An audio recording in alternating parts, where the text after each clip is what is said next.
पहुंचते ही हवा अचानक भारी हो गई। काला पानी बिल्कुल शांत था, इतना कि उसमें चांद का धुंधला चेहरा भी डरावना लग रहा था। कियारा झील को देखकर रुक गई। आरव, मुझे यहां से बहुत डर लग रहा है।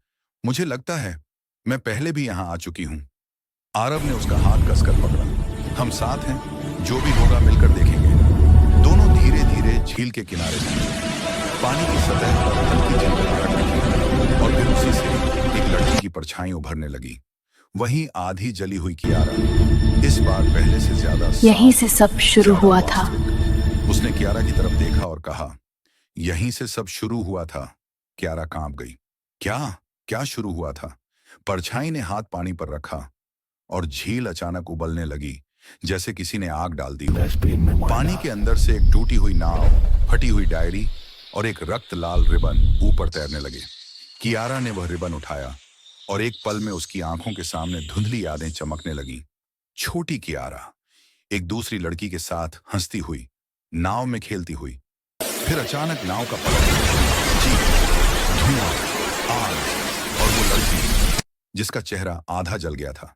कियारा घबराकर पीछे हट गई। नहीं, नहीं, ये सच नहीं हो सकता। परछाई की आवाज गिरी हुई पत्तियों की तरह खड़की।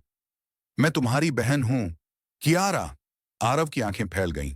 कि क्या? बहन? कियारा वहीं जम गई। मेरी बहन? लेकिन मुझे तो कभी, परछाई चिल्लाई, क्योंकि तुमने मुझे भुला दिया। झील का पानी अचानक काले धुएं में बदल गया। पेड़ हिलने लगे, हवा में चीख सुनाई दी।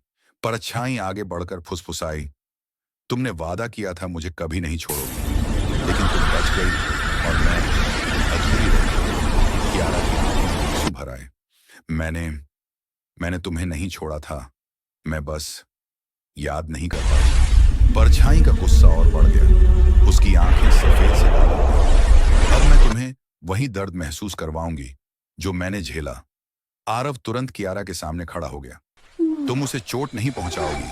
परछाई रुक गई, फिर धीरे धीरे मुस्कुराई, एक भयानक मुस्कान। फैसला अभी बाकी है। झील सिर्फ पहला सच थी, अब असली खेल शुरू होगा। और अचानक पूरी झील लाल रोशनी से चमकी, इतनी तेज कि कियारा और आरव अपनी आंखें ढक। जब रोशनी रुकी, परछाई गायब, लेकिन झील के किनारे मिट्टी पर जली हुई उंगलियों से लिखा था, अगला सच हवेली में है।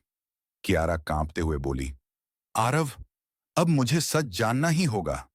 आरव ने उसका हाथ पकड़ा। जो भी होगा, मैं साथ हूं। दूर अंधेरे में एक पुरानी टूटी हवेली दिखाई देने लगी।